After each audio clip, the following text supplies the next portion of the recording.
শিব ঠাকুরের কি সুন্দর বর্ণনা দেখুন। ধ্যায়ে নিত্যম, মানে ধ্যান করতে হবে নিত্য, প্রতিনিয়ত ধ্যান করতে হবে। মহেশম, মানে মহেশ্বর শিব ঠাকুর, মহা ঈশ্বর, তাই মহেশ মহেশ্বর।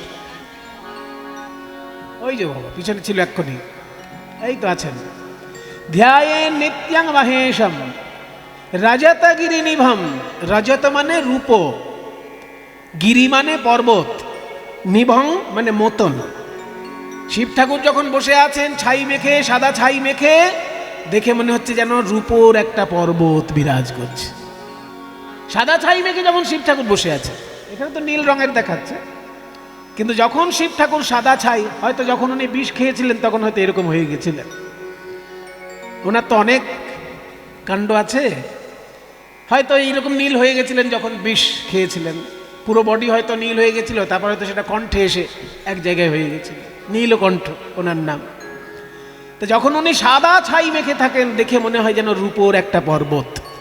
রজত গিরি নিভং, তারপর কি চারু চন্দ্রাবতংশম, চারু মানে সুন্দর, চন্দ্র অবতংশ, সুন্দর একটি চন্দ্র যার জটায় চূড়ার মতন অলঙ্কারের মতন বিরাজ করছে। চারু চন্দ্রাবতংশম রত্নাকল্পোজ্জ্বলাঙ্গম, রত্নের মতন উজ্জ্বল তার অঙ্গ। পরশু মৃগবরাভীতি হস্তম, চারটি হাতে চারটি জিনিস আছে তার। শিব ঠাকুরের চারটে হাতে চারটি জিনিস, যেমন বিষ্ণুর চারটি হাতে শঙ্খ চক্র গদা পদ্ম, তেমনি শিব ঠাকুরের চারটি হাতে কি কি? পরশু, পরশু মানে কুঠার, মৃগ, মৃগশীর্ষ মুদ্রা, এই যে এই মুদ্রাটা, এটাকে বলে মৃগশীর্ষ মুদ্রা। এই মৃগশীর্ষ মুদ্রা, পরশু মৃগ, বর অভীতি। আর একটা হাতে আছে বর মুদ্রা। বর মুদ্রা কিরকম? কাউকে আশীর্বাদ করার সময় বর মুদ্রা হয়। বর মুদ্রা হচ্ছে কাউকে আশীর্বাদ করার সময় বুড়ো আঙুলটা অনামিকার গোড়ায় ঠেকাতে হয়, এইভাবে আশীর্বাদ করতেন মুনি ঋষিগণ বা দেবতাগণ। আশীর্বাদ করার সময় বুড়ো আঙুলটা অনামিকার গোড়ায় ঠেকানো হয়, কারণ অনামিকা, এই যে মাঝখানের আঙুলের ডান দিকের যে আঙুলটা, যেটা অনামিকা, এই অনামিকা আঙুলটা দেখবেন জপ শুরু হয়। যারা গুরুর কাছে মন্ত্র পেয়েছেন, গুরুর কাছে যারা দীক্ষা নিয়েছেন, দেখুন গুরুদেব কোথা থেকে জপ করতে বলেন? অনামিকার মাঝখান থেকে জপ শুরু হবে। অনামিকা আঙুলটা হচ্ছে এত শুদ্ধ যে এই আঙুলটা বিষ্ণুর নামে উৎসর্গীকৃত। অকারাদ উচ্চতে বিষ্ণু, অনামিকা, অর নামে যে আঙুল, অ মানে বিষ্ণু, তার নামে এই আঙুলটা, ওই জন্য নাম অনামিকা। এখানে অনামিকা মানে এমন নয় যে নাম খুঁজে পাওয়া যায়নি সেই জন্য অনামিকা, তা নয়। অনামিকা মানে নাম নেই, সেটা কিন্তু নয়। এখানে অ অক্ষরের অর্থ হচ্ছে বিষ্ণু, বিষ্ণুর চরণে উৎসর্গীকৃত এই আঙুল, সেই জন্য এটার নাম অনামিকা, অনামিকা। এর গোড়ায় বুড়ো আঙুলটা ঠেকিয়ে আশীর্বাদ করতে হয়, ওই জন্য একে বলে বর মুদ্রা। আর একটা আছে অভয় মুদ্রা। অভয় মুদ্রা কিভাবে হয়? পাঁচটা আঙুল সোজা করে দিলেই অভয় মুদ্রা। ওই যে কংগ্রেস পার্টির হাত চিহ্ন হতো না, হাত চিহ্নে ভোট দিন লেখা থাকতো দেয়ালে দেয়ালে, এখনো থাকে দেওয়ালে দেওয়ালে লেখা। তো এই হাত চিহ্ন যেটা সোজা হাত, এটা হচ্ছে অভয় মুদ্রা, যে কারোর ভয় নেই, আমি আছি। তাহলে শিব ঠাকুরের চারটে হাতে চারটে লক্ষণ কি কি? একটা হাতে থাকবে কুঠার, একটা হাতে থাকবে মৃগশীর্ষ মুদ্রা, আর একটা থাকবে বর মুদ্রা, আর একটাই থাকবে অভয় মুদ্রা। এই চারটে হাতে চারটে রূপ শিব ঠাকুরের ধ্যানের মধ্যে বলা হলো। পরশু মৃগ বরাভীতি হস্তম, একসঙ্গে পরশু মৃগ বর অভীতি, অভীতি সেটাই অভয়, হস্তম পরশু মৃগ বরাভীতি হস্তং প্রসন্নম পদ্মাসীনম। ইনিও পদ্মাসনে বসে আছেন, পদ্মের আসনে বসে আছেন, তাই পদ্মাসীনম। সমন্তাৎ স্তুতম অমরগণৈ, সমন্তাৎ মানে চারিদিক থেকে, এই যে সামনে ডাইনে বাঁয়ে পেছনে চারিদিক থেকে। সমন্তাৎ সংস্কৃতে বলে সমন্তাৎ মানে সব দিক থেকে। স্তুতম অমরগণৈ, অমরগণ মানে দেবতাগণ। দেবতাগণ চারিদিক থেকে তাকে স্তব করছেন শিব ঠাকুরকে। সমন্তাৎ স্তূতম অমরগণৈ ব্যাঘ্রকৃতিং বসানম। বাঘের ছাল তার গায়ে রয়েছে। বিশ্বদ্যম, তিনি বিশ্বের আদি তত্ত্ব। বিশ্ববীজম, তিনি বিশ্বের বীজ স্বরূপ। বিশ্বদ্যং বিশ্ববীজম। পঞ্চবক্ত্রম নিখিল ভয়হরম, সমস্ত রকমের ভয় দূর হয়ে যায় শিব ঠাকুরের কৃপা যদি কারোর উপর হয়। নিখিল ভয়হরম। পঞ্চবক্ত্রম, পাঁচটি তার মুখ। ত্রিনেত্রম, তিনটে তার নয়ন। পাঁচটি মুখ, তিনটে নয়ন।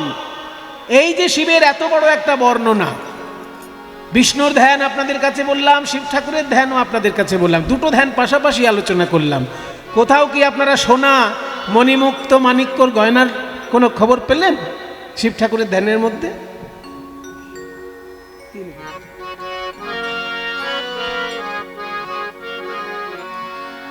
জয়নিতাই। শিব ঠাকুরের সেবার জন্য এখানে বিরাট উৎসব করছেন ভক্তগণ। আপনাদের কাছে ভিক্ষার আঁচল নিয়ে ওনারা যাচ্ছেন। শিব ঠাকুরের চরণে সেবার উদ্দেশ্যে প্রাণ ভরে যে যেমন পারছেন দান করবেন। প্রাণ ভরে শিব ঠাকুরের উদ্দেশ্যে দান করবেন। ভগবানের উদ্দেশ্যে যদি কেউ ভালোবেসে কিছু দেয়, সে কিভাবে যে তা ফেরত পায় সে জীবনে ভাবতেও পারে না। সেই জন্য চেষ্টা করুন, যেমন পারেন প্রাণ ভরে আপনারা শিব ঠাকুরের জন্য দান করুন। আপনাদের কাছে যাচ্ছে পূর্ণচন্দ্র, রবি, সাধন, এই তিনজন আপনাদের কাছে যাচ্ছে। রাজকুমার, এই চারজন, পূর্ণচন্দ্র, রবি, সাধন এবং রাজকুমার আপনাদের কাছে যাচ্ছে।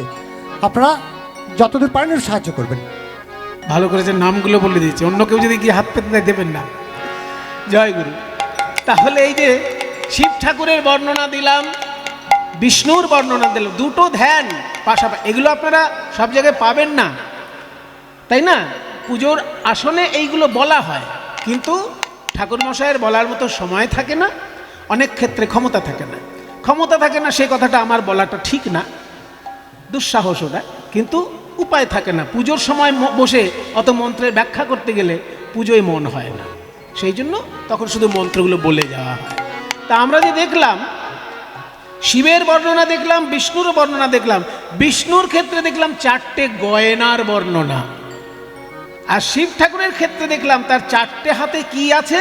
একটাতে আছে অস্ত্র, যেটা কুঠার, আর একটা, আর তিনটে হাতেই অস্ত্র টস্ত্র কিছু না। ত্রিশূল যেটা আছে সেটা কিন্তু হাতের বর্ণনায় হলো না, ধ্যানের বর্ণনায় আমরা পেলাম না। ত্রিশূল আছে তার, কিন্তু ধ্যানের মধ্যে তার বর্ণনায় পেলাম না।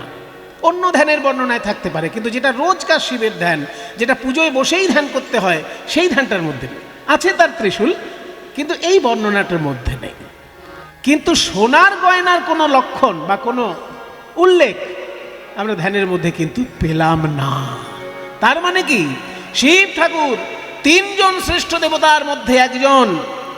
এই বিশ্ব ব্রহ্মাণ্ডের ধ্বংসের তিনি প্রধান দেবতা, যদিও তার নামের মধ্যে মঙ্গলময়তা রয়েছে। শিব শব্দের অর্থই মঙ্গল, তিনি মূলত মঙ্গলময়, কিন্তু ধ্বংস যখন প্রয়োজন হয় তিনিই তখন খেপে গিয়ে সব কিছু ধ্বংস করেন। প্রয়োজন ছাড়া তো তিনি ধ্বংস করবেন না, যখন ধ্বংসের প্রয়োজন হবে তিনি খেপে গিয়ে ধ্বংস করবেন। কিন্তু বাকি সারাক্ষণই তিনি শুধু জনগণের মঙ্গল করেন, মানুষের, পশু পাখির মঙ্গল করেন। মঙ্গল করেন বলেই শিবের নাম শিব। শিব শব্দের অর্থই মঙ্গল। তাহলে মঙ্গল করেন কিভাবে? ওই যে চারটে হাতের চার রকমের বর্ণনা। একটা হাতে রয়েছে পরশু, একটা হাতে রয়েছে মৃগশীর্ষ মুদ্রা, একটা হাতে রয়েছে বর মুদ্রা, একটা হাতে রয়েছে অভয় মুদ্রা। গয়নাগাটির কোনো উল্লেখ হলো না। শিব ঠাকুরের হাতে আংটি আছে না গলায় সোনার হার আছে, কিচ্ছু উল্লেখ হলো না।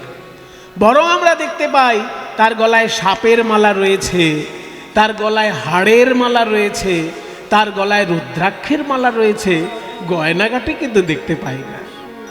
তার মানে কি, দেবতা হয়েও যিনি ত্যাগের পথ অবলম্বন করে যিনি জীবন কাটালেন তিনিই হচ্ছেন দেবাদিদেব মহাদেব।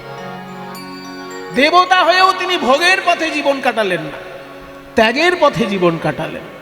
ওই দেখুন কৈলাসে কনকনে ঠান্ডা, চারিদিকে শুধু বরফ জমে আছে, তার মধ্যে বসে শিব ঠাকুর ধ্যান করছে।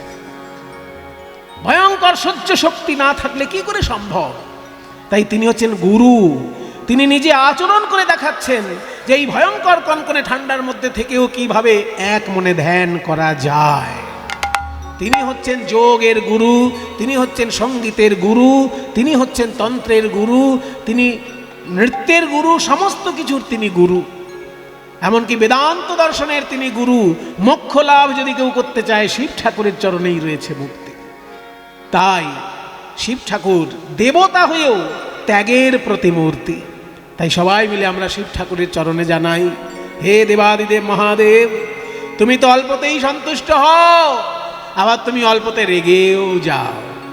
দয়া করে আমাদের উপর রেগে যেও না, আমাদেরকে একটু তোমার করুণ নয়নে তাকাও, আমাদেরকে তোমার কৃপা দৃষ্টি দিয়ে আমাদের জীবন মঙ্গলময় করে তোলো ঠাকুর, আমাদের জীবন মঙ্গলময় করে তোলো।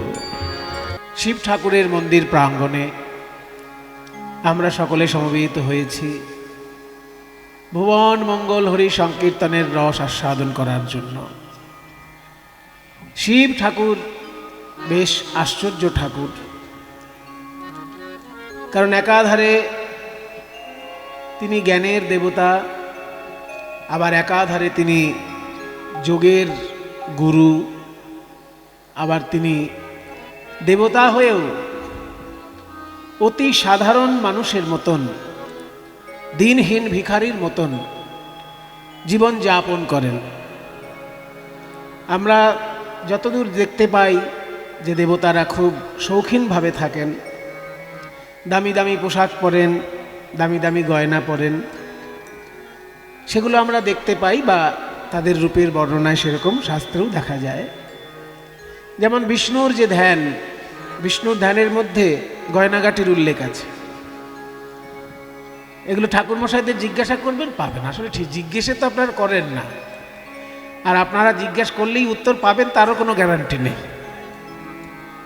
কারণ প্রথম কথা, জিজ্ঞাসা নেই। জিজ্ঞাসা থাকলে তো মানুষ জ্ঞান অর্জন করে, আর জিজ্ঞাসাই নেই যখন, জ্ঞান অর্জনের কোনো দরকার নেই। গড্ডলিকা প্রবাহের মতন চলছে সব কিছু। কোনো মাস্টারমশাই যদি ক্লাসে পড়াতে গিয়ে ছাত্রের কাছে প্রশ্ন পায়, তাহলে সেই মাস্টারমশাই বাড়িতে এসে আবার একটু বইপত্র নেড়ে চেড়ে দেখে। আর যদি স্কুলে গিয়ে দেখে ছাত্রের তরফ থেকে কোনো প্রশ্নই নেই, তাহলে তো মাস্টারের পোয়াবারও একেবারে যাবে, স্কুলে ঘুরে চলে আসবে। কিন্তু ছাত্রের তরফ থেকে যদি প্রশ্ন থাকে, তখন মাস্টারকে মাথা ঘামাতে হয়। তা ঠাকুরমশাই পুজো করে চলে যাচ্ছে, আপনাদেরও প্রশ্ন নেই, আর তাদেরও উত্তর দেবার কোনো দায় নেই। কারণ তারা উত্তর দেবার জন্য যতটা কঠিন পড়াশোনা করতে হবে, সেইটুকু পড়াশোনা করার সুযোগ তাদের নেই। কারণ আপনি যখন পুজো করাবেন, এমন একটা পরিমাণের দক্ষিণা দেবেন যে সেই দক্ষিণায় তার সংস্কৃত অনার্স পড়া সম্ভব না, বা তার সংস্কৃত এমএ পড়া সম্ভব না। সেই জন্য আপনার তরফ থেকেও ত্রুটি, তার তরফ থেকেও ত্রুটি। আপনার তরফ থেকে ত্রুটি হচ্ছে তাকে পুরোপুরি সম্মান আপনি দিতে পাচ্ছেন না। সাম্মানিকটা ঠিক করে দিলে তবে তো আপনি তাকে প্রশ্ন করতে পারেন। আপনি একজন কলেজের অধ্যাপককে প্রশ্ন করতে পারেন, ধরুন যিনি সংস্কৃতের অধ্যাপক, তাকে আপনি জিজ্ঞাসা করতে পারেন যে এই শ্লোকটার মানে কি। এবার সংস্কৃতের অধ্যাপক যিনি, তিনি যেহেতু সংস্কৃত নিয়ে অনার্স করেছেন, এমএ করেছেন, ওইটাই তার পড়াশোনার সাবজেক্ট বিষয়, সেই জন্য সে আপনাকে ভেঙে চুরে একদম বলে দিতে পারবে এই শ্লোকটার মানে কি। কিন্তু যে সংস্কৃতের অধ্যাপক, তিনি যে পরিমাণে মাইনে পাচ্ছেন, সেই পরিমাণে কি ঠাকুরমশাই পুজো করতে এসে মাইনে পাচ্ছেন? তার তো অবস্থা একদম 12টা বাজার মতন অবস্থা। সেই জন্য আপনি এখানে উত্তর আশাও করবেন না। তবে হ্যাঁ, যাদের ভেতরে জানার আগ্রহ আছে তারা খোঁজ খবর নিয়ে নেবে, তারা বইপত্র কিনে পড়ে নেবে, জেনে নেবে। কলেজ স্ট্রিটে যাবেন, বলবেন পুজোর মন্ত্রের মানেযুক্ত বই দিন, পাওয়া যায়। মানবেন্দু ভট্টাচার্য, তারপরে আরও অশোক কুমার বন্দ্যোপাধ্যায়, এসব বড় বড় পণ্ডিত আছেন। তারা অনেক কিছু মানে বাংলা অনুবাদ সহ পুজোর বইগুলো আজকাল পাওয়া যাচ্ছে, আগে পাওয়া যেত না। আগে শুধু পুজোর মন্ত্রে থাকতো, আর পুজোর নিয়মটা বাংলায় লেখা থাকতো, মন্ত্রটার মানে থাকতো না আগের পুজোর বইগুলোতে। কিন্তু এখনকার দিনে ভালো ভালো বই কিনতে পাওয়া যায়, যাতে মন্ত্রের মানেগুলোও থাকে। তো বিষ্ণুর ধ্যান যদি আপনারা দেখেন, আমি আগেই বলেছি বা অনেক জায়গায় বলেছি যে ভগবানকে পুজো করতে গেলে, দেবতাকে পুজো করতে গেলে আগে 5 জন দেবতাকে পুজো করতে হয়। আপনি যদি লক্ষ্মী পুজো করতে বসেন, আগে 5 জন দেবতাকে পুজো করতে হবে। আপনি যদি সরস্বতী পুজো করতে বসেন, আগে 5 জন দেবতাকে পুজো করতে হবে, তারপর সরস্বতী বা লক্ষ্মী। সেই 5 জন কারা কারা বলুন? এনার তো মুখস্থ, ইনি পুজো করেন তো। 5 জন কে কে? ঠিক, সবার আগে গণেশ, সূর্য, নারায়ণ, শিব, দুর্গা। দেখলেন, যারা পুজো করেন তাদের এগুলো মুখস্থ থাকে। তাহলে যেখানে প্রথমে গণেশ, তারপর সূর্য, তারপর বিষ্ণু, তো বিষ্ণুর ধ্যানের মধ্যে বলা হচ্ছে, তার গয়নারও উল্লেখ আছে। বলুন বিষ্ণুর ধ্যানটা বলুন। ध्येय सदा सवितृमण्डल मध्यवर्ती नारायण सरसिजासन सन्निविष्ट केयूरवान् कनक कुण्डलवान् किरीटी हारी हिरणमय वपुर्धृत शंख चक्र। শিব, এটা বিষ্ণুর ধ্যান। তবে এত মিষ্টি সুরে আপনি ঠাকুর মশাইয়ের কাছে পাবেন না, কারণ তার তাড়াতাড়ি পুজো সেরে আরেকটা পুজো ধরতে যেতে হবে। আপনি যেহেতু দক্ষিণা কম দিচ্ছেন, সেই জন্য আরেকটা বাড়িতে না করলে তার পোষাবে না তো। ওই জন্য আপনার বাড়িতে যখন সেই মন্ত্রটা বলবে, তখন সে কিরকম বলবে? ধীরে সদা বিষ্ণু বলছে নারায়ণ সদাশী শনি বিষ্ণু বান কেরুর বান, কনক বান, কেউর বান, এগুলো পরিষ্কার বোঝাই যাচ্ছে না। এইভাবে মন্ত্র হবে, তখন রেডি থাকুন। কিন্তু শ্লোকটা কত সুন্দর দেখুন, নারায়ণের ধ্যানটা। যখন আপনি ধ্যান করবেন বিষ্ণুকে, আপনি যখন বিষ্ণু ভক্ত, বিষ্ণুর ধ্যান তো করবেন। কালী ভক্ত হলে কালীর ধ্যান করবেন, শিবের ভক্ত হলে শিবের ধ্যান করবেন, তো বিষ্ণু ভক্ত হলে বিষ্ণুর ধ্যান করবেন না? বিষ্ণুর ধ্যানটা যখন করবেন তখন এই শ্লোকটা বলতে হবে। ध्येय सदा सवितृमण्डल मध्यवर्ती नारायण सरसिजासन सन्निविष्ट केयूरवान् कनक कुण्डलवान् किरीटी हारी हिरणमय वपुर्धृत शंख चक्र। नारायणের ধ্যান। ध्येय सदा, ध्येय মানে ধ্যান করা উচিত বা ধ্যানের বিষয়বস্তু। সদা সব সময়, সদা মানে সব সময়, ধ্যেয় সদা সব সময় ধ্যান করতে হবে। কোথায় ধ্যান করতে হবে? সবিতৃমণ্ডল মধ্যবর্তী। সবিতৃমণ্ডল, সবিতা, সবিতা শব্দটার মূল শব্দটা হচ্ছে সাবিত্রী। সবিতা মানে সূর্য, সবিতা মানে সূর্য। কেন সূর্যের নাম সবিতা? কেন ভুল করে অনেকে মেয়ের নাম রাখে সবিতা। এই সবিতা দাস, সবিতা মণ্ডল, সবিতা চ্যাটার্জি, দেখবেন মেয়েদের নামই পাওয়া যায় সবিতার নামে, তাই না? আমাদের বাড়িতে একজন ভাড়াটে ছিলেন, তার নাম সবিতা ছিল। মহিলার নাম রাখা হয় সবিতা। কিন্তু সবিতা, সবিতা শব্দটা স্ত্রীলিঙ্গ হলেও সবিতা শব্দটা কিন্তু অর্থটা হচ্ছে পিতার মতন পুংলিঙ্গ শব্দ। পিতা শব্দটা যেমন তয় আকার থাকলেও সেটা স্ত্রীলিঙ্গ শব্দ কি? পিতা। তয় আকার আছে কিন্তু পুংলিঙ্গ তো সব মানুষটা। ঠিক তেমনি সবিতা, এটা শুনতে মেয়ে মেয়ে হলেও শব্দটা পুরুষের জন্য। সবিতা শব্দের অর্থ কি না প্রসবকারী, প্রসবকারী। সবিতা প্রসবকারী মানে সৃষ্টিকর্তা। হ্যাঁ, প্রসব, প্রসবের পয়রা ফলাটা বাদ দিন, কি থাকলো? সব। ওই সবটা মানে মূল ধাতু যেটা, তার অর্থ হচ্ছে সৃষ্টি করা বা জন্ম দেওয়া। তাহলে প্রসবিতা কথাটা না বলে সবিতা বলা হচ্ছে, প্রটা বাদ দিয়ে সবিতা মানে জন্মদাতা বা সৃষ্টিকর্তা। এই জগতের জন্মদাতা সূর্য, কারণ সূর্য থেকেই পৃথিবী ছিটকে এসেছে, আর পৃথিবী থেকেই চাঁদ ছিটকে গেছে। কাজে আমাদের আশেপাশে যে কটা নিয়ে আমরা বাস করছি তার মূল সূর্য। সূর্য থেকেই পৃথিবী এসেছে, পৃথিবী থেকেই আমরা জন্মেছি। কাজেই সব কিছুর মূল দেখলে সূর্যই সবিতা মানে সৃষ্টিকর্তা। তাই সবিতা শব্দের অর্থ হচ্ছে সৃষ্টিকর্তা। সৃষ্টিকর্তা যে সূর্য, সেটা যেহেতু সবিতা শব্দটা হচ্ছে ব্যাকরণের ক্ষেত্রে প্রথমার এক বচন, কিন্তু মূল শব্দটা হচ্ছে সবিত্রী। যেমন পিতা শব্দটার মূল শব্দ হচ্ছে পিতৃ শব্দ, মাতা শব্দটার মূল শব্দ হচ্ছে মাতৃ শব্দ, ঠিক তেমনি সবিতা শব্দটার মূল শব্দ হচ্ছে সবিত্রী। তাহলে সবিত্রী মণ্ডল মানে সূর্য মণ্ডল, সৃষ্টিকর্তার মণ্ডল। আপাতত আমাদের সৃষ্টিকর্তা সূর্য, সেই জন্য সূর্যমণ্ডল না বলে সাবিত্রীমণ্ডল বলা হলো। সৃষ্টিকর্তা সূর্য, সেই সূর্যমণ্ডলের মাঝখানে ধ্যান করতে হবে বিষ্ণুকে। ধ্যেয় সদা সাবিত্রীমণ্ডল মধ্যবর্তী। এবার পরিষ্কার হলো বিষয়টা, যে বিষ্ণুকে ধ্যান করতে হবে কোথায়? আমরা দেখি বিষ্ণু সমুদ্রের উপর সাপের বিছানা করে শুয়ে আছে, ওটা তো অনেক পরের কাহিনী। কিন্তু ধ্যানে করতে হবে যখন, তখন তাকে সূর্যমণ্ডলের মধ্যে ধ্যান করতে হবে, সূর্যমণ্ডলের কেন্দ্রস্থলে তাকে ধ্যান করতে হবে, কারণ তিনি সৃষ্টিকর্তা। ওই সূর্য আর বিষ্ণু তত্ত্ব তো একই, সেই জন্য সূর্যমণ্ডলের মাঝখানে বিষ্ণুকে ধ্যান করতে হবে। ধ্যেয় সদা সাবিত্রীমণ্ডল মধ্যবর্তী নারায়ণ। নারায়ণ কেমন? নারায়ণ সরসিজাসন সন্নিবিষ্ট। সরসিজ আসন সন্নিবিষ্ট। সরসিজ মানে, সরসিজ মানে কি? সরসি মানে সরোবরে, জ মানে জন্ম, সরোবরে জন্ম যার, অর্থাৎ পদ্মফুল। সরোজ, সরোজ মানেও পদ্মফুল, সরসিজ মানেও পদ্মফুল। তাহলে সরসিজ আসন, এবার দুটো জুড়ে দিন, সরসিজ আসন মানে পদ্মফুলের আসন। বিষ্ণু কোথায় বিরাজ করছেন? ধ্যান করতে হবে যে তিনি পদ্মফুলের আসনে বিরাজ করছেন। সাপের বিছানা ওটা পৌরাণিক কাহিনীর সঙ্গে যুক্ত, ওটা পরে।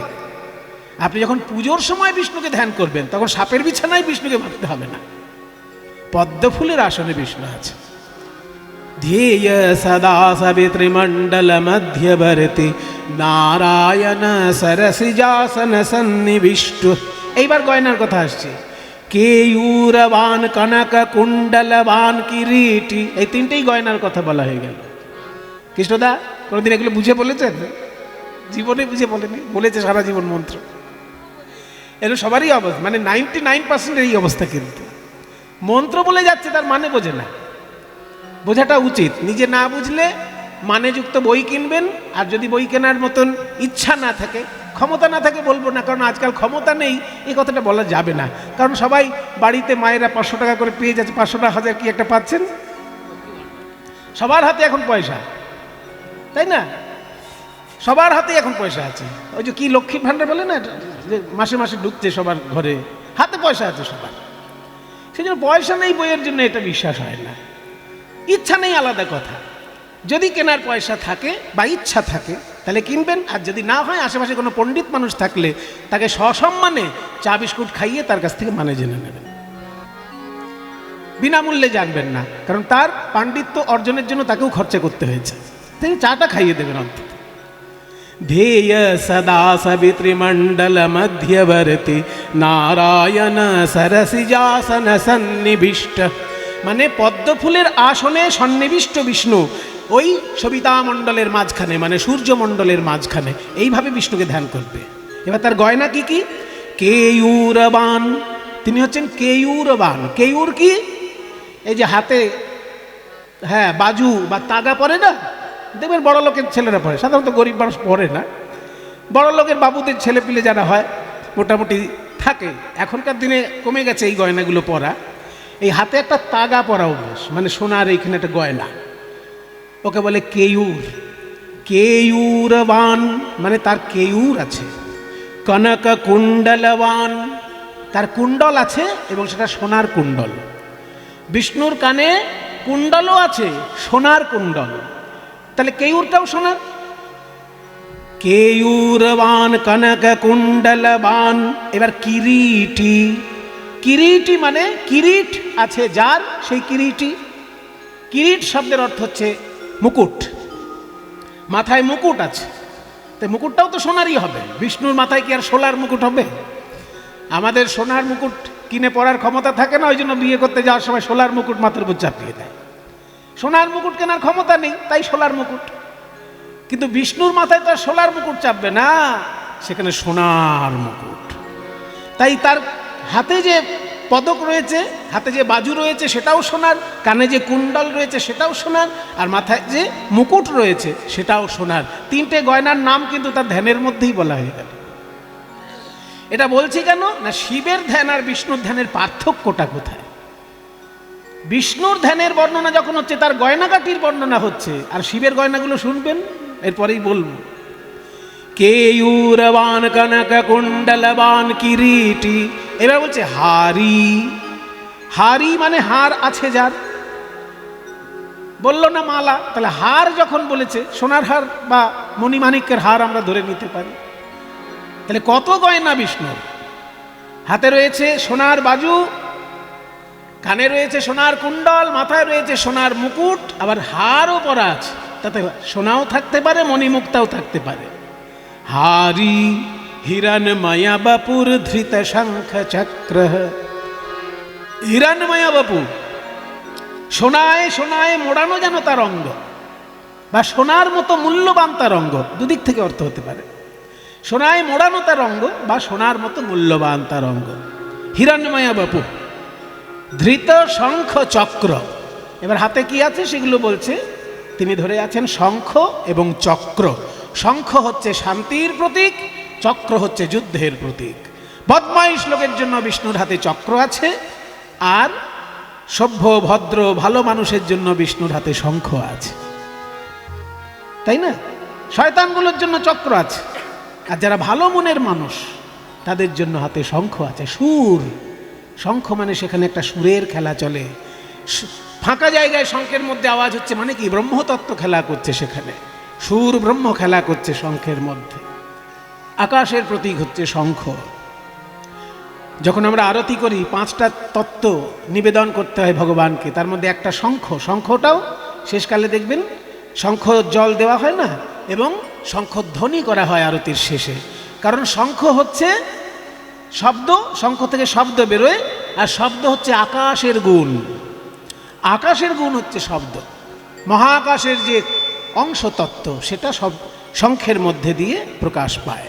তাই এক হাতে বিষ্ণুর শঙ্খ শান্তির প্রতীক, আর এক হাতে বিষ্ণুর চক্র মানে যুদ্ধের প্রতীক। যদি বদমাইশি করেছ তাহলে তোমার জন্য চক্র আছে, আর যদি তুমি ভালো মানুষ হও তোমার জন্য শঙ্খ আছে। হারে হিরণময়া বাপুর ধৃত শঙ্খ চক্র, এই হচ্ছে বিষ্ণুর ধ্যান। তো এইবার আপনারাই বলুন, এই যে এতক্ষণ ধরে বিষ্ণুর যে একদম বর্ণনা, ধ্যানের পরিষ্কার পরিচ্ছন্ন বর্ণনা আপনাদের দেবার চেষ্টা করলাম, পুজো করতে বসে যদি ঠাকুর মশাই এইসব করে তাহলে আরেকটা বাড়িতে গিয়ে ধরতে পারবে পুজো?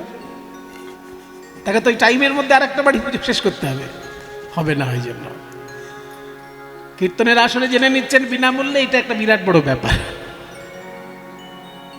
তাই বলছে ধ্যেয় সদা সাবিত্রী মণ্ডল মধ্যবর্তী নারায়ণ সরসিজাসন সন্নিবিষ্ট কেయూరవాన్ কনক কুণ্ডলবান কিরীটি হারি হিরণময় বাপুর ধৃত শঙ্খ চক্র। এটা বিষ্ণুর ধ্যান। এবার সঙ্গে সঙ্গে দেখুন পাশে শিবের ধ্যানটা বলছি, কতখানি পার্থক্য দেখুন দুজনের মধ্যে। বলুন শিবের ধ্যানটা বলুন। ধ্যায়ে নিত্যং মহেশং রজত গিরিনিভং চারু চন্দ্রাবতংশম। এমনি বলবো না, সবাই মিলে হাত জোড় করুন, কারণ আমি মুখে বলবো, আপনারা মনে মনে ধ্যান করবেন।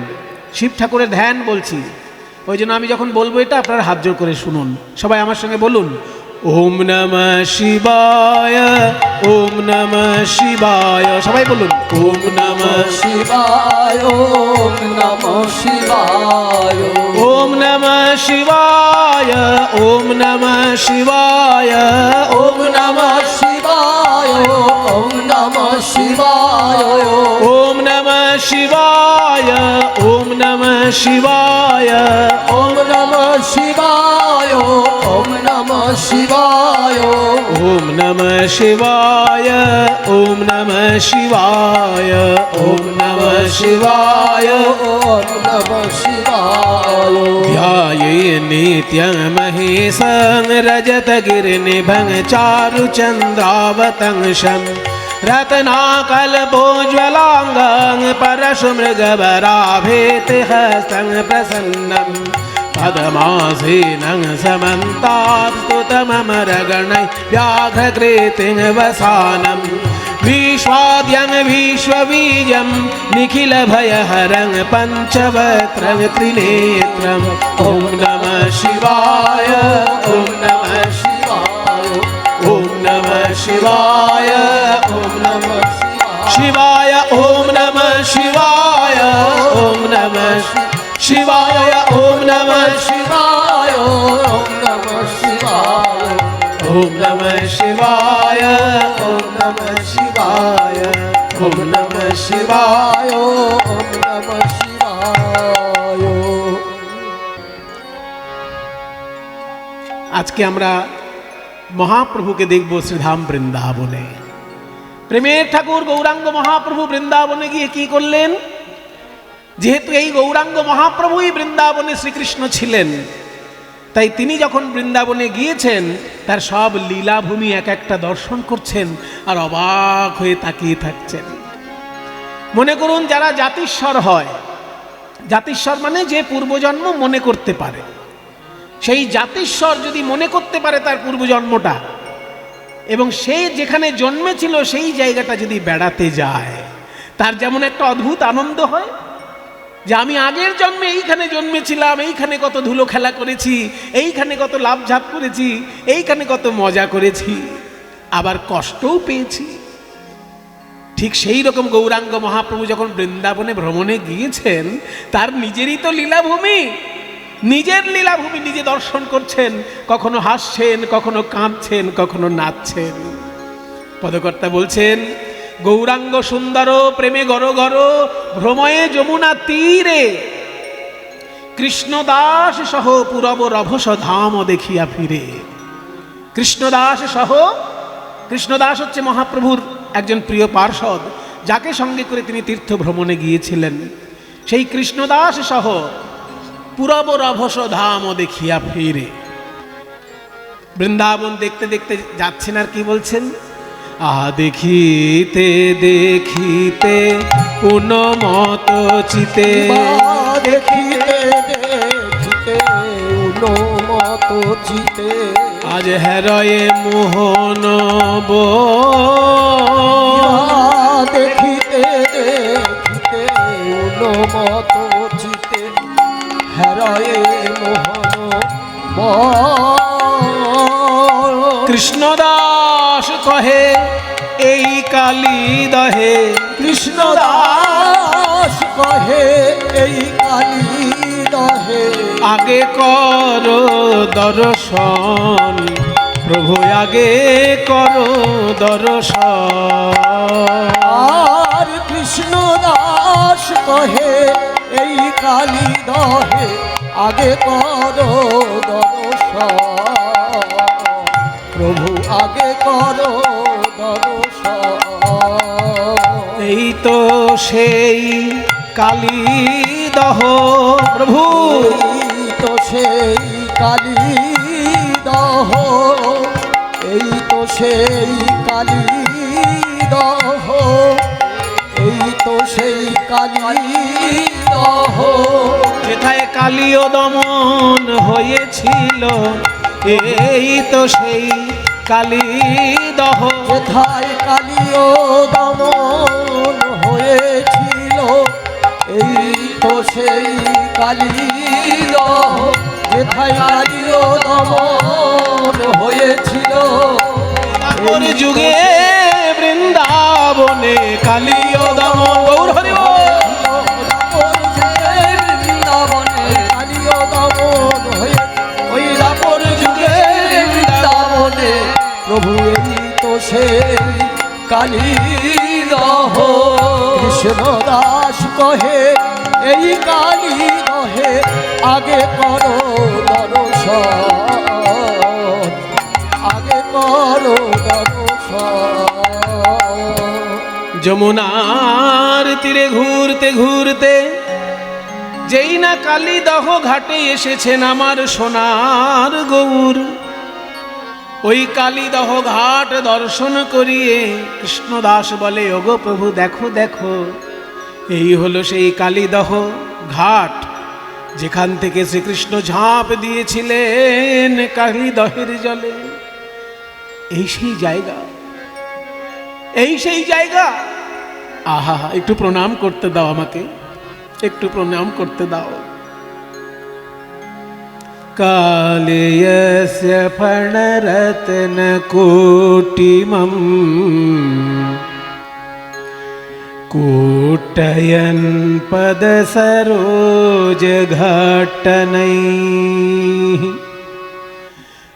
मङ्गलानि वितनोतु ताण्डव पण्डितस्तव शिखण्डशेखर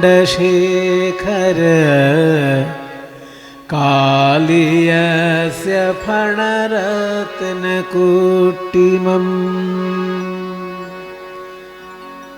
কালীয় নাগ দমনকারী ভগবান শ্রীকৃষ্ণের রূপের ধ্যান। ভগবান শ্রীকৃষ্ণের যত লীলা, এক একটা লীলা অনুসারে এক একটা ধ্যানের বর্ণনা আছে।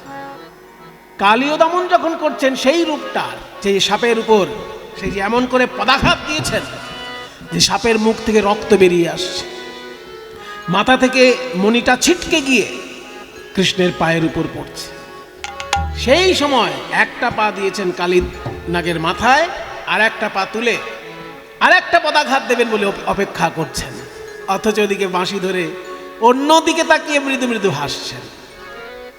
কি আশ্চর্য ভগবান আমার! এতে মজার ভগবান রে বাবা। অসুরকে দলন করছেন পা দিয়ে আর হাত দিয়ে বাঁশি বাজাচ্ছেন, একই সঙ্গে বিপরীত কর্ম। একজনের প্রাণ নাশের অবস্থা, আর একজনকে বাঁচিয়ে দেওয়ার জন্য, বাঁচানোর জন্য উৎসাহ দান, একই সঙ্গে দুটো কাজ করছে। দুষ্টের দলন, শিষ্টের পালন।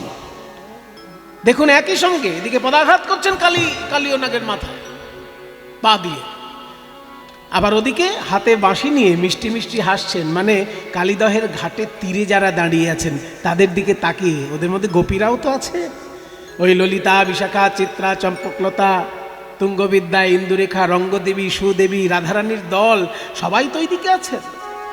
আবার উল্টো দিকে মায়েরা রয়েছেন, শ্রীকৃষ্ণের নিজের মা যশোদা, বলরামের মা রোহিণী দেবী, শ্রীরামের মা, সুদামের মা, সব মায়েরা একদিকে রয়েছেন। আবার তাদের কাছাকাছি বাবারা রয়েছেন। এক একজন এক একটা রস নিয়ে শ্রীকৃষ্ণকে দর্শন করছে, আর ওই এক একজনের দিকে এক এক ভাবে শ্রীকৃষ্ণ নয়নে নয়নে রসের বিনিময় করছেন, কিন্তু চরণে পদাঘাত করছেন কালীয়কে। অদ্ভুত একটা রূপ, যে একই সঙ্গে তিনি দুষ্টের দলন করছেন, আবার প্রেম বিতরণ করছেন। উপরের অংশে প্রেম বিতরণ, নিচের অংশে দুষ্টের দলন একসঙ্গে। এই রূপটার যে ধ্যান ভগবান শ্রীকৃষ্ণের, এই শ্লোকটা কি সুন্দর। কালীয়স্য ফণরত্ন কুট্টিমম। কালীয়স্য মানে কালীয় নাগের, ফণ রত্ন কুট্টিমম, ফণার রত্নগুলির সমূহকে, রত্ন সমূহকে। এক একটা ফণায় তো এক একটা রত্ন আছে, অনেকগুলো ফণা, তাই অনেকগুলো রত্ন। কালীয়স্য ফণরত্ন কুট্টিমম।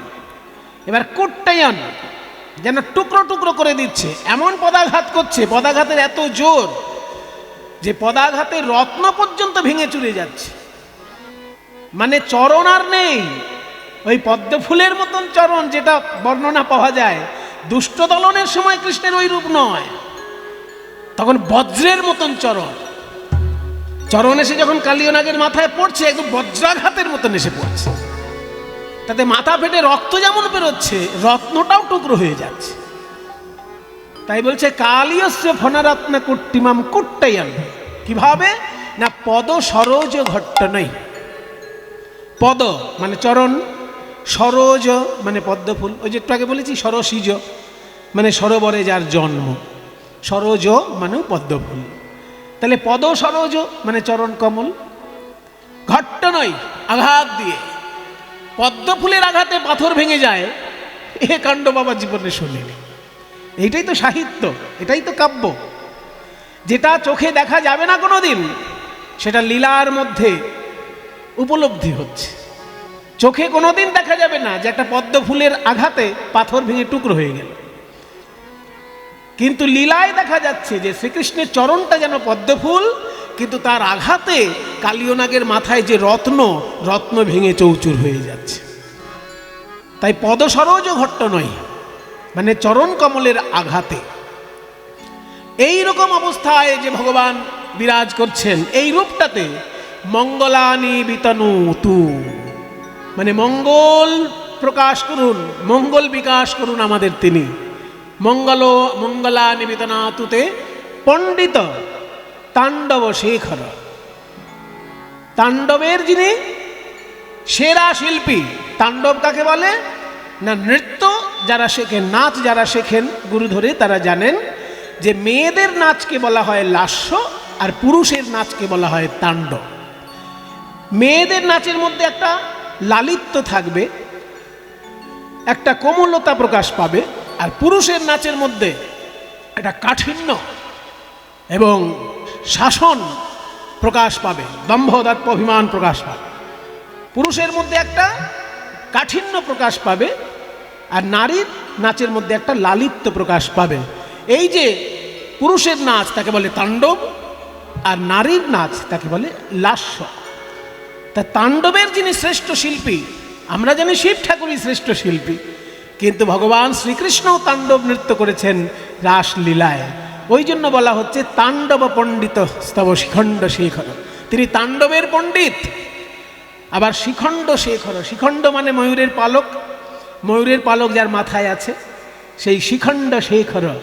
মঙ্গলানি বিতনোতু তে নৃপ পণ্ডিত স্তব শিখণ্ড শেখর। এইবার পুরো শ্লোকটা আর একবার বলছি।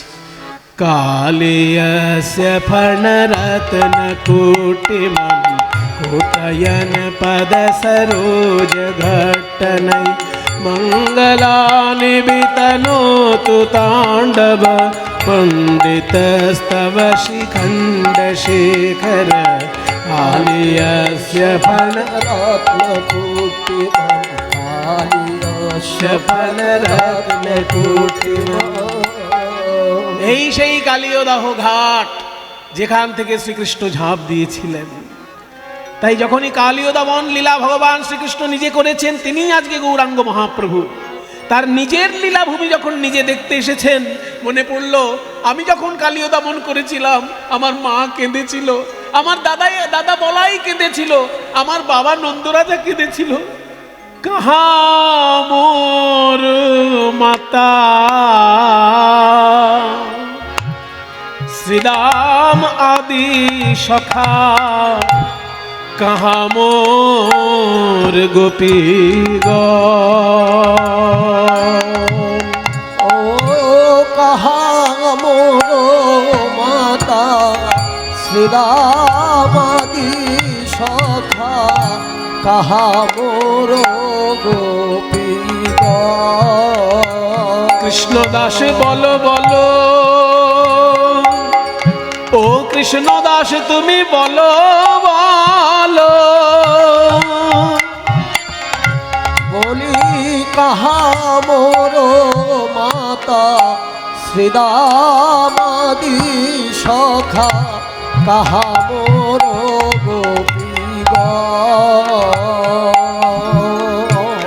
ইহা বলি কাঁদে প্রভুর নয়ন ধারার বিরাম নাই,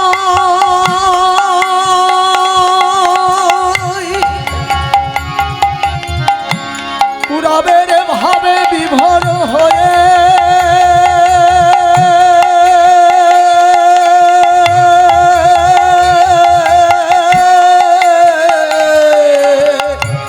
ইহা বলি কাঁদে ফিরো নাহি মাধে। ইহা বলি কাঁদে প্রভুর নয়ন ধারার বিরাম নাই রে।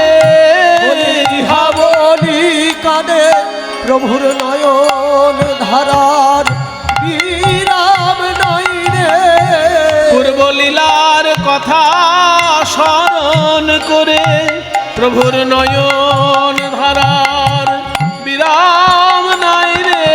লীলার কথা স্মরণ করে মহাভাব নিধি প্রভু লীলার কথা স্মরণ করে ভাব নিধি প্রভু আমার। লীলার কথা স্মরণ মহাভাব নিধি প্রভু আমার। লীলার কথা স্মরণ মহাভাব নিধি প্রভু আমার। লীলার কথা স্মরণ মহাভাব নিধি প্রভু আমার। প্রভুর নয়ন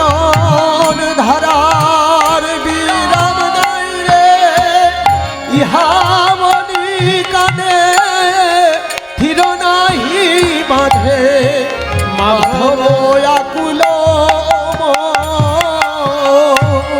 ভাগ্যবান পদকর্তা মাধব দাস মহাপ্রভুর লীলা বর্ণনা করে বলছেন, দেখো দেখো সবাই দেখো, পূর্বজন্মের কথা যদি কারোর মনে পড়ে তার যেমন দুঃখও হয় আনন্দও হয়, ঠিক তেমনি গৌরাঙ্গ মহাপ্রভু নিজেই তো শ্রীকৃষ্ণ। তিনি যখন কালীয় দমন করেছিলেন, আজকে তার নিজের লীলাভূমিতে বেড়াতে এসে ওই কালীয় দমনের তীর্থটি দর্শন করে একদিকে তার আনন্দ হচ্ছে, আবার একদিকে নয়নধারায় ভাসছেন। মা যশোদার কান্না, নন্দ মহারাজের কান্না, শ্রীরাম সুদামের কান্না, সর্বোপরি রাধা রানীর ক্রন্দন, সমস্ত ক্রন্দন আজকে তার মনে পড়ছে। তাই ভগবান হয়েও তিনি আজকে ভক্তের ভূমিকায় অভিনয় করছেন বলে নয়নধারায় ভাসছেন। মাধব আকুল মন রে ও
মাধব আকুল মন রে মাধব আকুল মন রে মাধব আকুল মন রে মাধব আকুল মন রে মাধব আকুল মন রে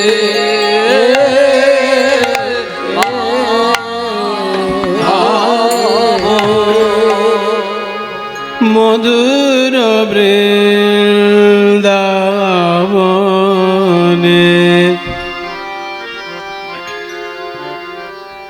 মধুর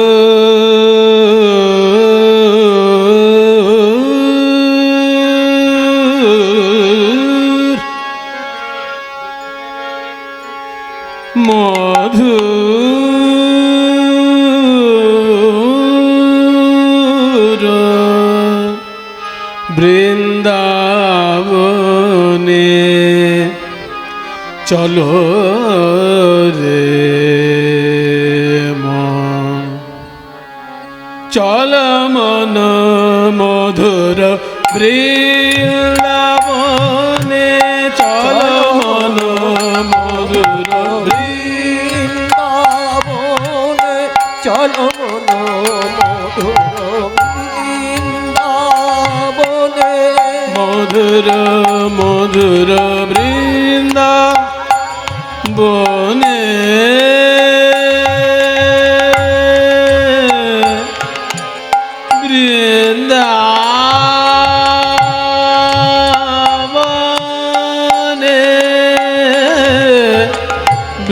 বৃন্দাবনে, বৃন্দাবনে, বৃন্দাবনে, চল মন বৃন্দাবনে, চল মন মধুর বৃন্দাবনে, চল মন মধুর বৃন্দাবনে, দেখিবে মধুর লীলা আপন মনে মনে, শ্রী গুরু চরণে করিয়া শরণে, চলো মন, চলো মন, চলো মন মধুর বৃন্দাবনে, চল মন মধুর বৃন্দাবনে, চল চলো মন মধুর বৃন্দাবনে, চলো বৃন্দাবনে, ধরে ধরে সা ধরে ধরে সা ধরে রে সা সরে রে ধা, মদ মদ মদ মদ মদ মদ সা মদ সা মদ সা, চলো মন মধুর বৃন্দাবনে, চল মন মধুর বৃন্দাবনে, বাজে রে মধুর সুরে মোহন মুরলী,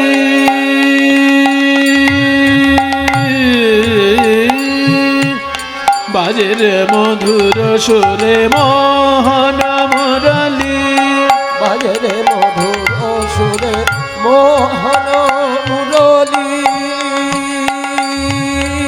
কর্ণ তুলিয়া শুনে ধবলি শ্যামলি, কর্ণ তুলিয়া শুনে ধবলি শ্যামলি, কর্ণ তুলিয়া শুনে ধবলি শ্যামলি, বাজে রে মধুর সুরে মধুর মুরলী, বাজে রে মধুর সুরে মোহন মুরলী, কর্ণ তুলিয়া শোনে ধাবলি শ্যামলি, কর্ণ তুলিয়া শোনে ধাবলি শ্যামলি, জয়ধ্বনি করে সবে বাহু তুলি, জয়ধ্বনি করে সবে বাহু তুলি, জয়ধ্বনি করে হরি বল হরি বল হরি বল হরি বল, হরি বল হরি বল হরি বল হরি বল,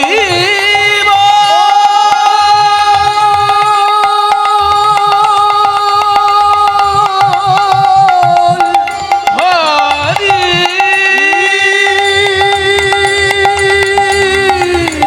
হরি বল, জয়ধ্বনি করে বাহু তুলি, জয়ধ্বনি করে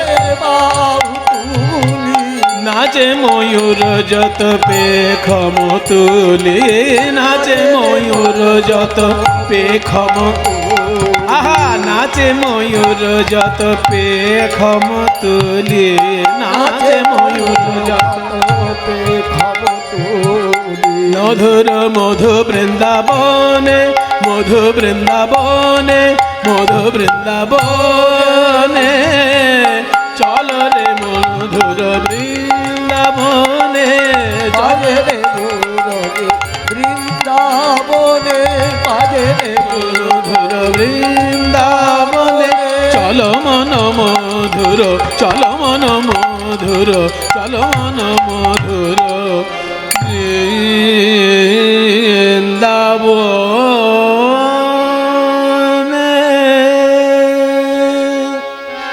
সবাই বলো বৃন্দাবন ধাম কি, রাধা রানী কি, গোস্বামী বৃন্দ কি, নিজ নিজ গুরু মহারাজ কি।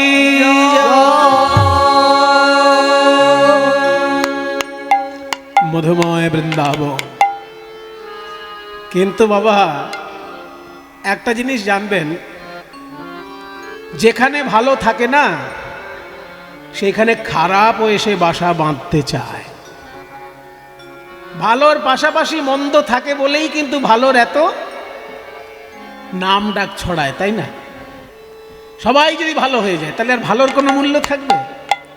ভালো একটা কি দুটো কি পাঁচটা থাক, আর ৯০-৯৫টা মন্দ থাক, তবে তো ভালো, নাকি বলুন? আপনার কি বলেন?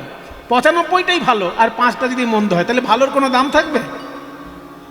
ওই জন্য ভালো থাকে তো 1টা থেকে 5টার মধ্যেই থাক, আর ৯০ থেকে ৯৫টা মন্দের মধ্যেই থাক, এটাই মোটামুটি ক্যালকুলেশন। তো ভগবান শ্রীকৃষ্ণ যেহেতু লীলা করবেন বৃন্দাবনে, আগে থেকেই মুনি ঋষিরা সেইখানে এসে যেমন মন্দিরে বা গাছতলায় বা পর্বতের গুহায় তপস্যা শুরু করেছেন, তেমনি কিছু কিছু দুষ্ট প্রকৃতির লোকেরাও সেইখানে এসে বাসা বাঁধছেন। কৃষ্ণ আসার আগে থেকেই অসুরের দল আশেপাশে জন্ম নিচ্ছে। এই যে মনে করুন অঘাসুর, বকাসুর, শকটাসুর, এরা তো কৃষ্ণ আসার জন্যই বৃন্দাবনে এসেছিল। কৃষ্ণ যদি বৃন্দাবনে না থাকতো তাহলে তো এই সব অসুরগুলো সেখানে আসতো না। কৃষ্ণ যেহেতু এসে লীলা করছে তাই অসুরগুলো এসে তাদের কেরামতি দেখানোর চেষ্টা করছে। অবশেষে হাত পা গুটিয়ে হয় যমালয়ে যেতে হচ্ছে, আর না হলে শ্রীকৃষ্ণের চরণে যেতে হচ্ছে। যেহেতু শ্রীকৃষ্ণ ভগবান, সেই জন্য তার হাতে যারা মার খাচ্ছে সরাসরি মুক্তি লাভ ঘটছে, সরাসরি তারা ভগবানের চরণের সঙ্গে বিলীন হয়ে যাচ্ছে। এটা তাদের সৌভাগ্য। অন্য কোনো গুন্ডার হাতে মার খেলে, মনে করুন অঘাসুর, বকাসুর, শকটাসুর, এরা যদি কংসর হাতে মার খেত ওদের মুক্তি লাভ হতো, কিন্তু কৃষ্ণের হাতে মার খেয়েছে বলে সবার মুক্তি লাভ হয়ে গেছে। এটা তাদের ভাগ্য। কাজেই মার খাওয়াটাও ভাগ্যে থাকা চাই, ঠিক জায়গা মতো মার খেলে মুক্তি লাভও হয়ে যায়। মার খাওয়াও কিন্তু অল্প ভাগ্যের কথা নয়। যদি কৃষ্ণের মতন হাত থাকে, কৃষ্ণের মতো হাত যদি থাকে, তাহলে সেখানে মার খাওয়াটাও ভাগ্যের ব্যাপার, কারণ সেখানে যারা মার খেয়েছেন, যারা মরেছেন, তাদের মুক্তি লাভ হয়েছে। তো যেহেতু কৃষ্ণ এসে লীলা করবেন, সেই জন্য মুনি ঋষি এসে সেইখানে আশেপাশে ধ্যান তপস্যা করার জন্য কেউ কেউ আশ্রম বানাচ্ছে, কেউ গাছের তলায় বসে তপস্যা করছে, কেউ গিরি গুহায় তপস্যা করছে, আবার দৈত্য দানবরাও আশেপাশে আসছে, অপেক্ষা করছে তারা কখন কৃষ্ণ আসে, খাপ করে ধরব। ঠিক তেমনি কালীয় নাগও এসেছে বৃন্দাবনে। সারা পৃথিবীর মধ্যে এত জায়গা থাকতে কালীয় নাগ বৃন্দাবনে কেন এলো? তার অনেক বড় কাহিনী আছে, আমরা শুনবো, একটু একটু করে সবই শুনবো।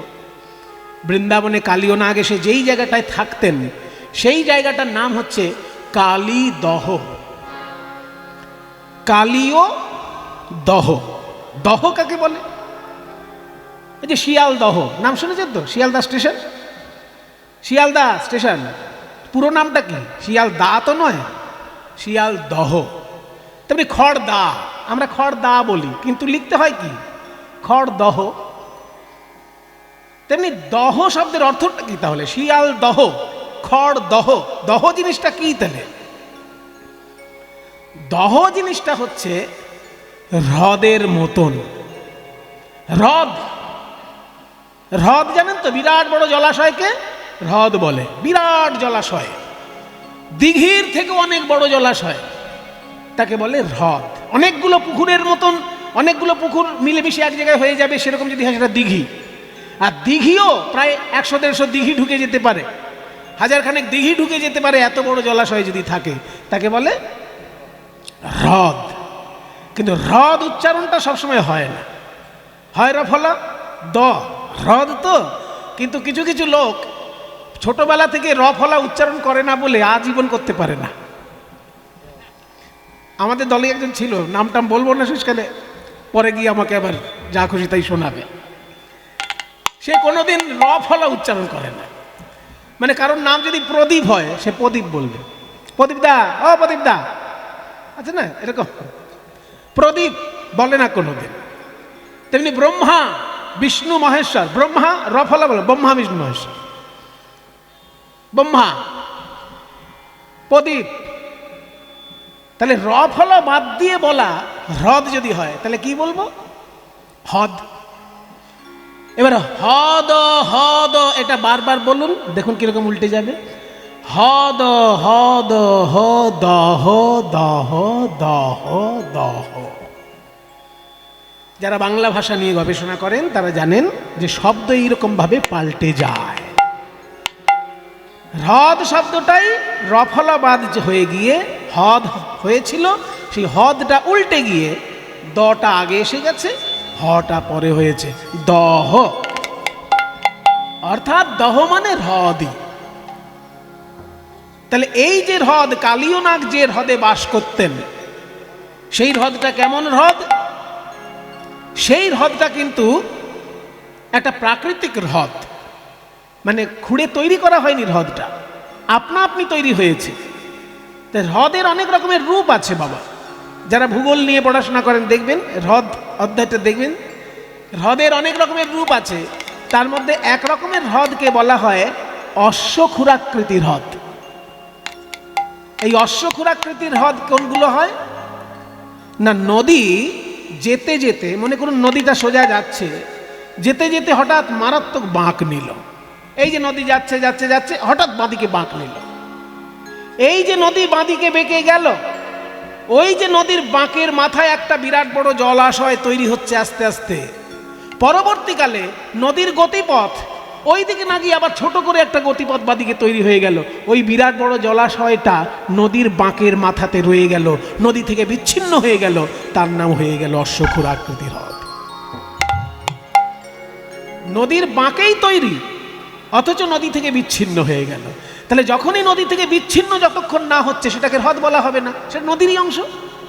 কিন্তু যেই বিচ্ছিন্ন হয়ে গেল, যদি আকাশ থেকে এরোপ্লেন থেকে কেউ দেখে, ওটা দূর থেকে দেখতে ঘোড়ার খুরের মতো দেখাবে। ওই জন্য ওই হ্রদটাকে বলা হয় ঘোড়ার খুরের মতো অশ্ব ক্ষুরাকৃতির হ্রদ। এই কালীয় নাগ যেখানে বাস করত সেই হ্রদটা ওই ধরনের তৈরি হয়ে গেছিল। যমুনার বাঁকে যমুনার জলেই তৈরি হ্রদ, কিন্তু যমুনা থেকে বিচ্ছিন্ন। আর বিচ্ছিন্ন হয়ে গেলে কি সুবিধে আর কি অসুবিধে? অসুবিধে হচ্ছে সেইখানে শ্যাওলা হবে, সেইখানে নানা রকম পশু পাখি এসে তাদের কেরামতি দেখাতে পারবে, কিন্তু নদীর প্রবাহতে তো শ্যাওলা টোলা ওগুলো কিছু মানে ক্ষতিকর কিছু হবে না। যেখানে জলের প্রবাহ থাকে সেই জলটা তো ভালো থাকে, কিন্তু জল যদি বদ্ধ হয়ে যায় সেইখানে অনেক রকমের খারাপ কিছু হওয়ার সম্ভাবনা থাকে। তাই যমুনার জল যখন যমুনা থেকেই বিচ্ছিন্ন হয়ে অশ্বক্ষুরাকৃতির হ্রদ তৈরি হয়েছে, সেইখানে কালীয় নাগ এসে বাসা বেঁধেছে। তার বিষ ওই জলের মধ্যে মিশে গিয়ে বিষাক্ত জল হয়ে গেছে। পাশেই যমুনা বইছে, কিন্তু যমুনার জল বিষাক্ত নয়। কেন না, ওটা বিচ্ছিন্ন হয়ে গেছে আগেই। বিচ্ছিন্ন যেহেতু হয়ে গেছে সেই জন্য যমুনার জল আলাদা করে বইছে, অথচ যমুনার জলেই তৈরি যে হ্রদ, কালীয় নাগ সেইখানে এসে বাসা বেঁধেছে। তাই পদকর্তা বলছেন, কালিন্দীর এক দহে কালীয় নাগ তাহা রহে, বিষ জল দহন সমান। বিষ জল দহন সমান, দহন মানে আগুন, আগুনের মতন জ্বালাময় ওই কালীয় দহের বিষাক্ত জল। না মাইটিওট কালিন্দির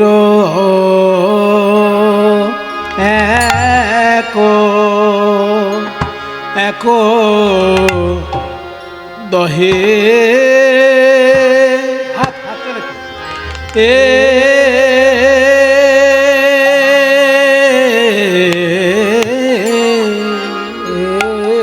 কালিন্দির এক দহে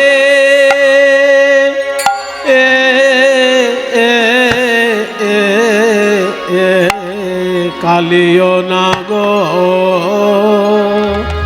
তাহা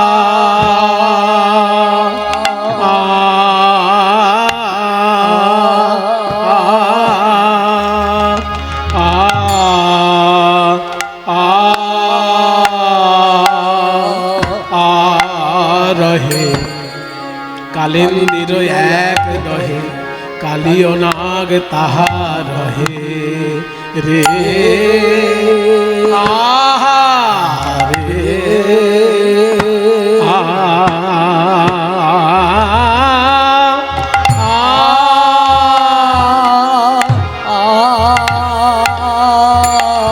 ও বিষ জল দাহ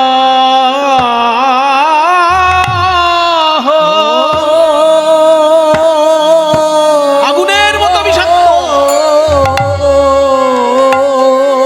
আগুনের মতো জ্বালাময়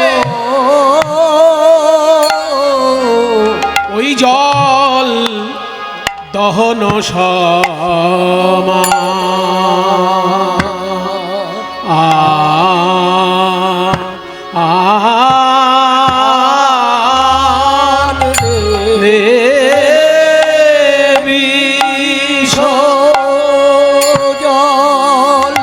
বিষের জ্বালায় জ্বালায় অঙ্গ জলে কেউ তো সেথা যেতে না রে কালী দহের বিষ জলে কালী দহের বিষ জলে কেউ তো সেথা যেতে না কালী বিষ জল। দহের বিষ জলে কেউ তো সেথায় যেতে না রে। জ্বালায় জ্বালায় অঙ্গ জলে কেউ তো সেথায় যেতে না রে। জ্বালায় জ্বালায় অঙ্গ রাধেনে রাধেনে ধেনে রাধেনে ধেনে রাধেনে রাধেনে সেথায় ধেনে রাধেনে রাধেনে রাধেনে জ্বালায় ধেনে তেনে তাতেনে তাতেনে তাতেনে তেনে তাতেনে তেনে তাতেনে তাতেনে তাতেনে তেনে তাতেনে তাতেনে ধেনে রাধেনে রাধেনে ধেনে রাধেনে রাধেনে ধেনে রাধেনে রাধেনে রাধেনে ধেনে রাধেনে ধেনে রাধেনে রাধেনে ধেনে রাধেনে তেনে তাতেনে তাতেনে তেনে তাতেনে তাতেনে তেনে তাতেনে তাতেনে তেনে তাতেনে তেনে তাতেনে তাতেনে হেতরে তাতেনে ধেনে রাধেনে ধেনে রাধেনে ধেনে ধেনে তো সেথায় হেতরে তাতেনে ধেনে রাধেনে জলে কেউ তো সেথায় যেতে না রে।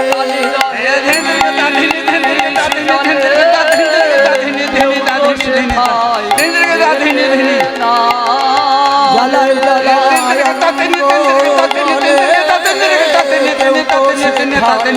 যেতে না রে। জ্বালায়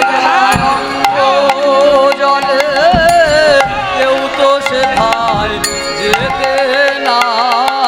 জ্বালায় জ্বালায় অঙ্গ জলে কেউ তো সেথায় যেতে না রে। জ্বালায় জ্বালায় অঙ্গ জলে কেউ তো সেথায় যেতে না।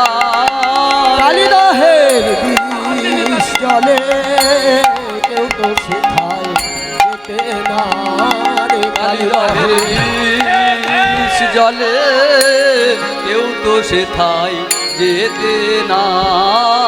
কালী দহের বিষ জলে কেউ তো সেথায় যেতে না রে। কালী দহের বিষ জলে কেউ তো সেথায় যেতে না। তাই গৌর হরি বল হরি বল কেউ তো সেথায় যেতে না রে। কালী দহের বিষ জলে কেউ তো সেথায় যেতে না। কালী দহের বিষ জলে কেউ তো সেথায় যেতে না রে কালী দহের বিষ জলে কেউ তো সেথায় যেতে না রে। কালী দহের বিষ জলে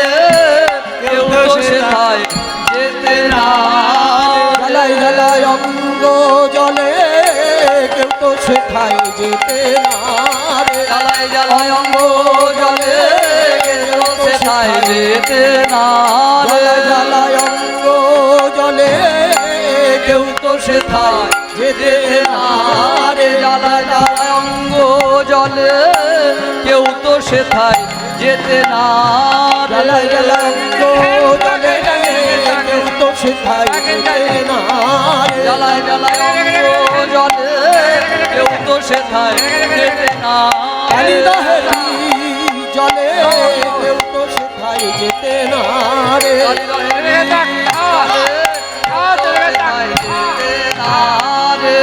বিষ জলে কেউ তো সেথায় যেতে না রে বিষ জলে কেউ তো সেথায় যেতে না রে বিষ জলে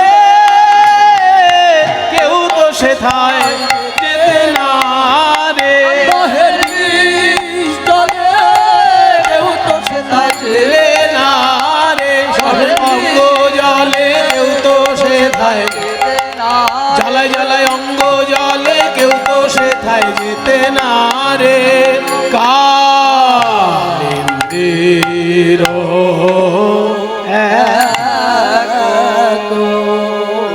কালিন্দির এক দহে কালিন্দী মানে যমুনা যমুনার এক দহে মানে যমুনার বিভিন্ন বাঁকে ওই রকম এক একটা হ্রদ তৈরি হয়েছে তার মধ্যে বৃন্দাবনে যে হ্রদটা তৈরি হয়েছে সেই পঞ্চকোশী বৃন্দাবনের মধ্যে যে হ্রদটা তৈরি হয়েছে দূরে হয়তো আরো আছে কিন্তু আপাতত বৃন্দাবনে যে পঞ্চক্রোশ এলাকা ওই পঞ্চক্রোশী এলাকার মধ্যে যে বড় হ্রদটা যমুনার দিয়েই তৈরি হয়েছে অথচ যমুনা থেকে বিচ্ছিন্ন এখন যদি আপনারা বৃন্দাবনে যান ওই হ্রদ কিন্তু দেখতে পাবেন না শেষকালে কীর্তন শুনে বৃন্দাবনে কেউ যদি কালিয়দমনের হ্রদ দেখতে যান খুঁজে পাবেন না শেষকালে বলে সুব্রহ্ম কি সব উল্টো পাল্টা বললো এখানে কিছুই তো দেখছি না উল্টো পাল্টা নয় যখন কালিয়নাগ ওখান থেকে চলে গেল তখন শ্রীকৃষ্ণই করলেন কি ওই জলটাকে ব্যবহারযোগ্য করে তোলার জন্য যমুনার সঙ্গে মিশিয়ে দিলেন আবার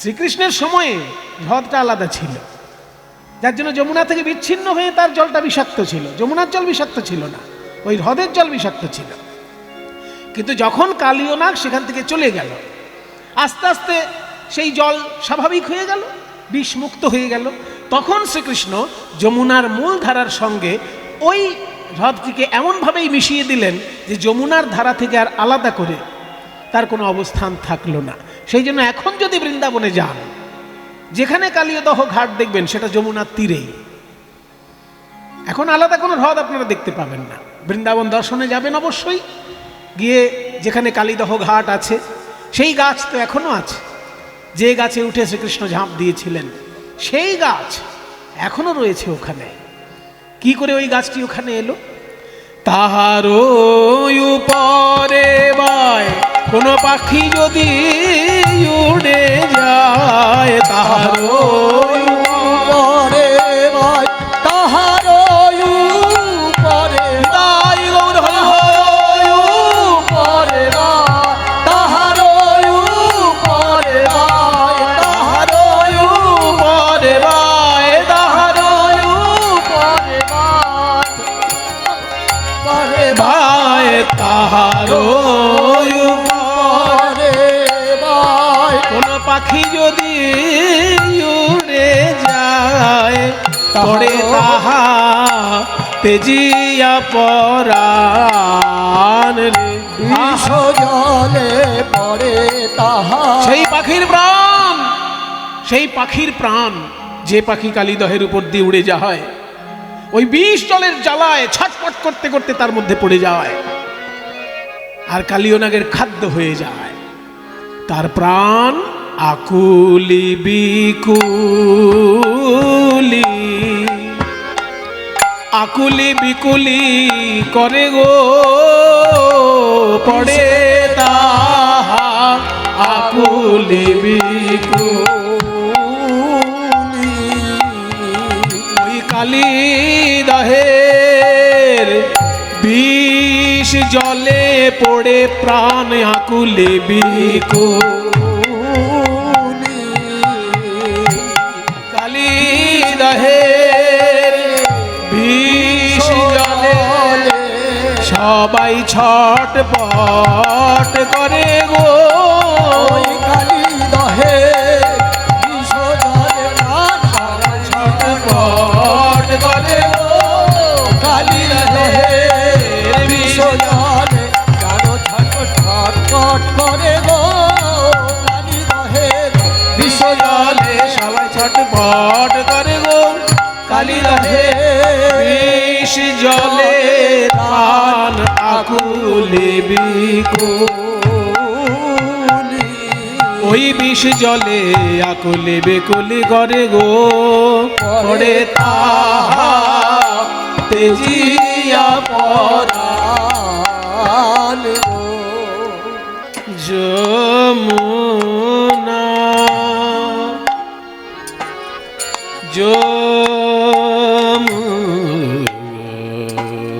যমুনা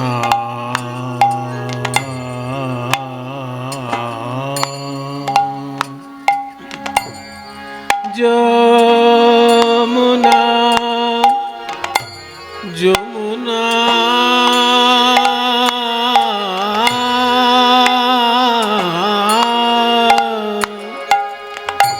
যমুনা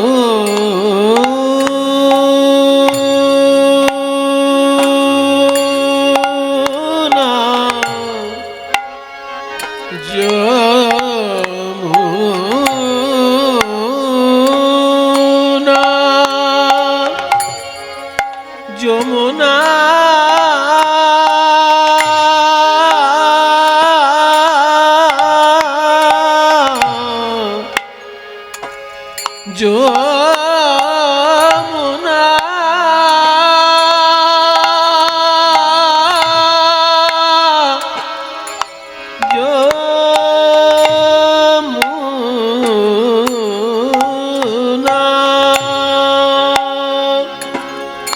যমুনা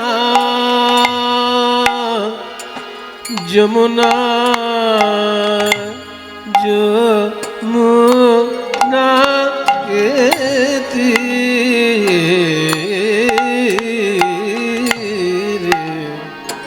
যমুনার তীরে যমুনা তীরে যমুনার তীরে গৌরাঙ্গ সুন্দর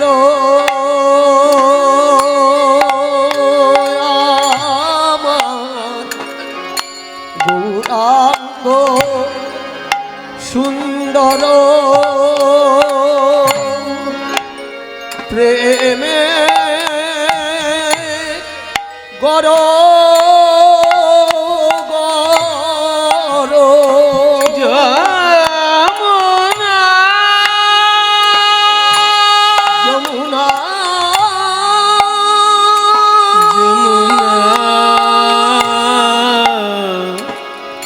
যমুনা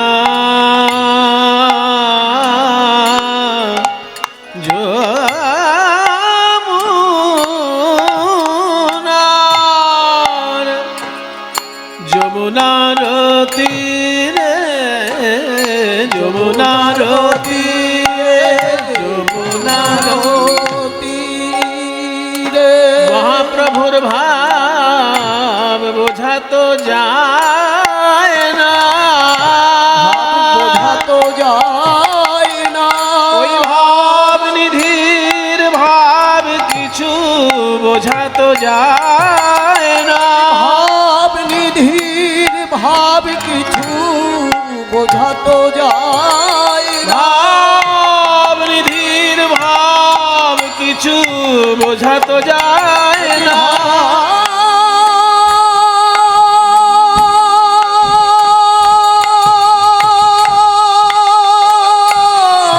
ভাব রে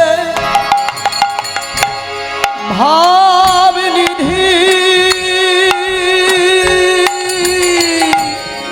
প্রভু না না না না না কিছু বোঝা তো যায় না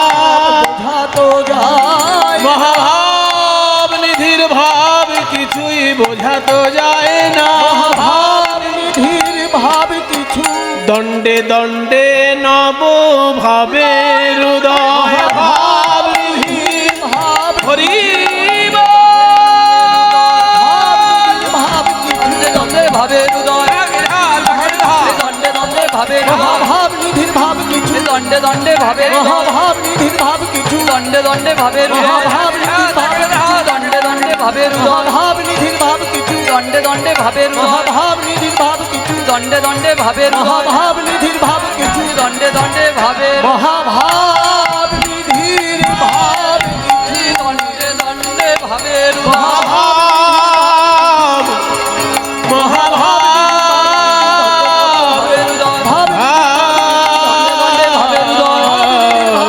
দণ্ডে দণ্ডে ভাবের দণ্ডে দণ্ডে ভাবের ভাব নিধির ভাব কিছু ভাবের দণ্ডে দণ্ডে ভাবের ভাব নিধির ভাব নিধির ভাব দণ্ডে দণ্ডে ভাবের ভাব নিধির ভাব কিছু দণ্ডে দণ্ডে ভাবের ভাব নিধির ভাব ভাব নিধির ভাব কিছু দণ্ডে দণ্ডে ভাবের ভাব নিধির ভাব কিছু দণ্ডে প্রভু বোঝা তো যায় না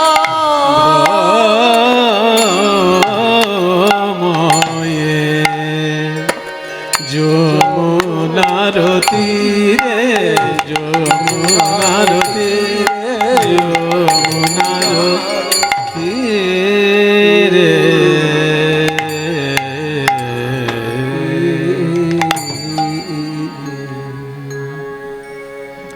तृणादपि सुनीचेन तरोरिव सहिष्णुना अमानिना मानदेन कीर्तनीयः सदा हरिः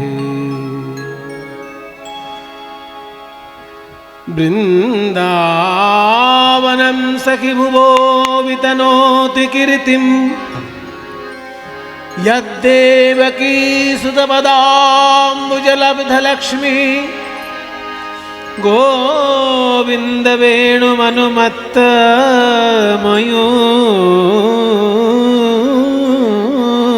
मयूरनृत्यम् प्रेक्ष्यादृशान्वभरतान्यसमस्त